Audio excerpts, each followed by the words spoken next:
বাড়িতে বানানো veg chowmein হোক বা ফাস্টফুডের দোকানে চিকেন নুডলস হোক, দুটোই কিন্তু আমাদের পছন্দের তালিকায় জায়গা করে নেয়। তো আজকে ভেগানদের কথা চিন্তা করি একটা ভেজ রেসিপি শেয়ার করব। ঠিকই ধরেছ, আজকে ভেজ নুডলস রেসিপি শেয়ার করতে চলেছি। তো প্রতিদিনের মধ্যেই দেরি না করে চলো দেখে নিই আজকে তার জন্য কি কি করতে হবে। Hello everyone, welcome back to my channel. আশা করি সবাই খুব ভালো আছো। প্রথমে জল গরম হলে এখানে 2 চামচের মতো লবণ অ্যাড করে দিয়েছিলাম। এরপরে এখানে প্রায় 300 থেকে 350 গ্রামের মতো আমি নুডলস কিন্তু দিয়ে দিচ্ছি। তবে হ্যাঁ, পুরোটা নুডলস আজকে আমার লাগবে না, তাই জন্য আমি এখান থেকে খুব সামান্য তুলে রেখে 300 গ্রামের মতোই আজকে ব্যবহার করব। যখন নুডলসটা এইভাবে গরমে খুলে যাবে তখন এখানে আরেকবার একটুখানি এভাবে নাড়িয়ে কিন্তু এগুলোকে আলাদা করে দিতে হবে। আর খেয়াল রাখতে হবে কোনোভাবেই যেন নুডলসটা 80%-এর বেশি কুক না হয়, কারণ এটা খুব বেশি যদি সেদ্ধ করা হয়ে যায় তাহলে কিন্তু দলা পাকিয়ে যাবে, আর যেটাতে কিন্তু কোনোভাবেই একটা পারফেক্ট নুডলস বানানো যাবে না। যখন 80%-এর মতো যখন সেদ্ধ হয়ে যাবে তখন এটাকে এভাবে তুলে স্টেইন করে নিতে হবে। তবে নুডলসে কিন্তু ক্যারি ওভার কুকিং হয়, মানে ধরো আমি এটাকে তুলে যদি অনেকক্ষণ এইভাবেই একটা বাটির মধ্যে রেখে দিই তাহলে এটা কিন্তু ভেতরে ভেতরে ভাপে আরও কিন্তু সেদ্ধ হতে থাকবে। সুতরাং এখানে স্ট্রেন করার পরেই কিন্তু এটাকে সরিয়ে রাখতে হবে যে কোনো একটা খোলা পাত্রে বা থালার মধ্যে। তো সেটাই করেছি দেখো। আর এখানে হালকা হালকা করে নাড়িয়ে যত তাড়াতাড়ি সম্ভব দেখো বাষ্পটা কিন্তু বার করে দিচ্ছি। এর ফলে নুডলসগুলো আরও ঝরঝরে হবে এবং একদম দোকানের মতনই কিন্তু টেস্ট আসবে, আর কোনো স্টিকি ভাব এর মধ্যে থাকবে না।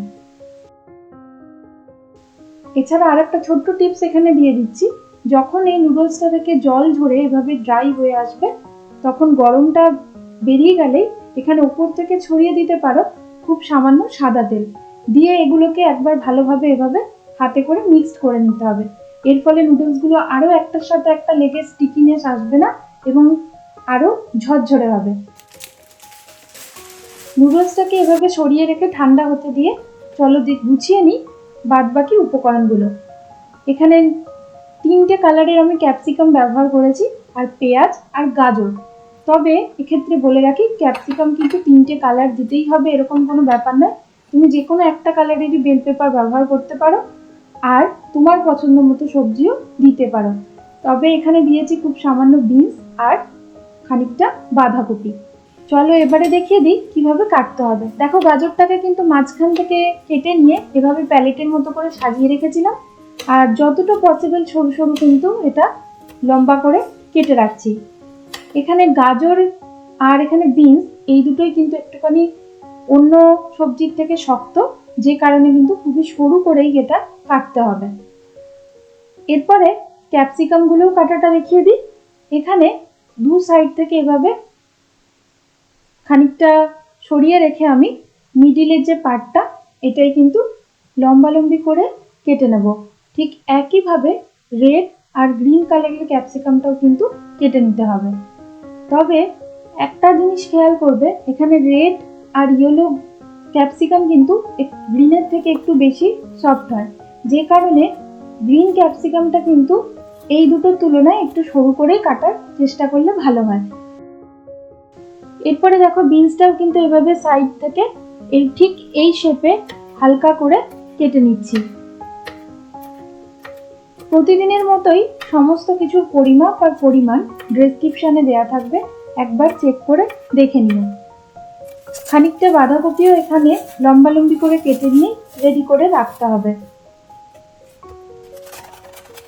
নুডলস তৈরি করতে বেশি সময় না লাগলেও এই প্রিপারেশনটা কিন্তু আগে থেকে সমস্ত কিছু কমপ্লিট করে রাখতে হয়, কারণ সমস্ত নুডলসটাই কিন্তু হবে গ্যাসের হাই ফ্লেমে, যে কারণে এই সমস্ত চপিংগুলো কিন্তু রেডি করে রাখা আবশ্যক।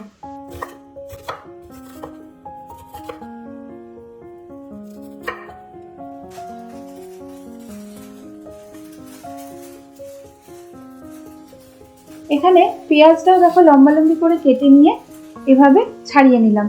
ব্যাস, সমস্ত কিছু সবজি আমার এখানে রেডি করা হয়ে গেছে। এবারে চলো করে নিই আরেকটা সসের প্রিপারেশন। প্রথমেই দিয়ে দিচ্ছি 1 চামচের মতো চিলি ফ্লেক্স, ঝাল বেশি চাইলে এখানে 2 চামচের মতো ব্যবহার করতে পারো। দিয়ে দিলাম 1 চামচের মতো গ্রিন চিলি সসও। টমেটো কেচাপ ব্যবহার করছি 1 থেকে 2 চামচের মতো। 1 চামচের মতোই দিয়ে দিতে হবে সয়া সসও। রেড চিলি সসও এখানে দিয়ে দিচ্ছি 1 চামচের মতো। এরপরে এগুলোকে একটু জাস্ট ভালো করে মিক্সড করে নিতে হবে। তবে তার আগে দিয়ে দেব 2 চামচ আদা আর রসুন কুচি। এগুলো আগেই চপড করে রেখেছিলাম, এগুলো জাস্ট এখানে একটু মিশিয়ে দিচ্ছি। তবে কোনোভাবেই জল দিয়ে কিন্তু এটা আর লিকুইড করা যাবে না। তবে এখানে একটা ছোট্ট টিপস, দেখো কিভাবে এটাকে আরেকটু লিকুইড করতে পারবে। এখানে খানিকটা সাদা তেল গরম করে নিচ্ছি আর এর মধ্যে ঢেলে দিয়ে ঢাকনা দিয়ে রেখে দেব। এরপরে যখন আমি নুডলসটা ফ্রাই করব তখন একবার মিশিয়ে নিয়ে এটা ঢেলে দেব। ঠিক এইভাবে সমস্ত কিছু প্রিপারেশন আমার কমপ্লিট। এবারে ফ্রাইং প্যানের মধ্যে দিয়ে দিলাম খুব সামান্য সাদা তেল।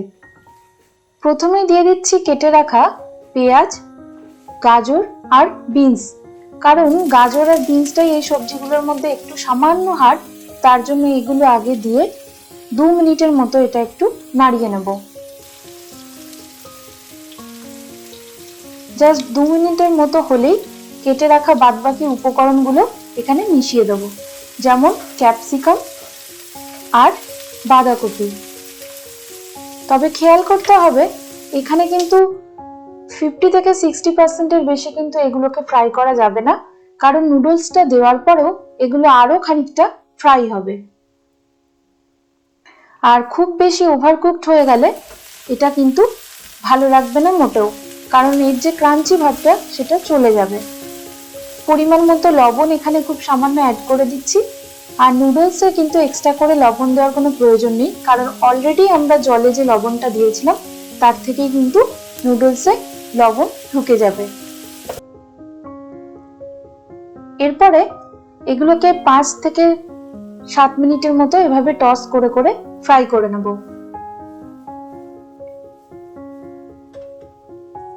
আবারও বলছি, সমস্ত কিছু কিন্তু হবে গ্যাসের হাই ফ্লেমে। রেডি করে রাখা মিশ্রণটাও এখানে দিয়ে দিলাম। দেওয়ার পরে ওই সসের উপরেই নুডলসগুলো ঢেলে দিচ্ছি। এরপরে কিছুই না, খুব ভালোভাবে এগুলোকে কিন্তু মিশিয়ে দিতে হবে। দেখতেই পাচ্ছ একটা নুডলস কতটা ঝরঝরে হয়েছে, পুরো একদম দোকানের মতো।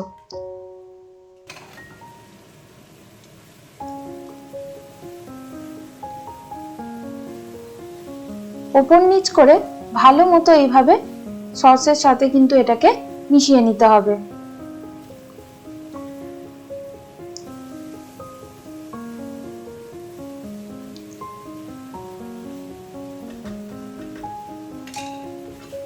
দু থেকে 3 মিনিট পরে পরেই এভাবে টস করে করে এগুলোকে ফ্রাই করতে থাকবো। হার্ডলি 10 মিনিটের মধ্যেই কিন্তু দেখবে পুরো নুডলসটা তৈরি হয়ে যাবে। বাটিতে পড়ে থাকা অবশিষ্ট সসটার মধ্যেও কিন্তু চাউমিনটা মিশিয়ে আবার একবার ঘুরিয়ে নেব।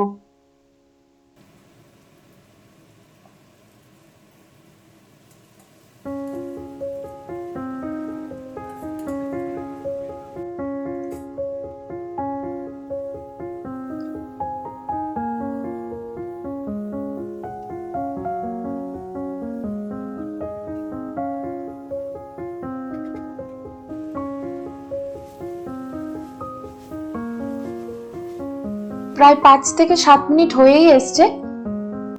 এরপরে আরেকবার এটাকে ভালো করে শেষে টস করে নিচ্ছি।